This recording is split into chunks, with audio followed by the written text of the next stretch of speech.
আচ্ছা, কেমন আছেন? ইনশাআল্লাহ ভালো আছি। কতদিন থেকে কলা চাষের সাথে যুক্ত আপনি? তো আমরা প্রায় 30 বছর থেকে কলার সাথে যুক্ত হয়েছি। তো আপনার কলার ফলন তো মাশাআল্লাহ খুবই ভালো এসেছে।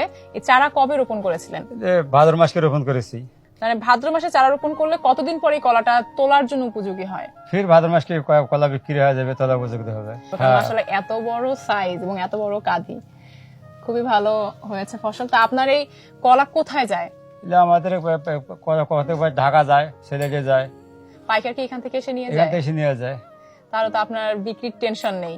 না, লাভ কেমন হয় চাচা কলা চাষে? লাভ মনে করে একটা গতবারে বিক্রি করছে, লাভ হয়েছে একটা তোমার 220 টাকা করে, এবার লাভ হয়েছে একটা করে 200, কাঁদিতে এবার লাভ হয়েছে 230 টাকা করে। খরচ হয় কি রকম একটা গাছে? একটা গাছে খরচ পড়বে প্রায় 200 টাকা খরচ পড়বে। মানে চারা লাগানো থেকে শুরু করে পরিচর্যা সব মিলিয়ে হ্যাঁ 200 টাকা খরচ পড়ে হ্যাঁ এবং বিক্রি হয় 400 450। হ্যাঁ, এরকম বিক্রি হয়। তাহলে তো মাশাআল্লাহ ভালো লাভ থাকে। হ্যাঁ, ভালো হয় লাভ।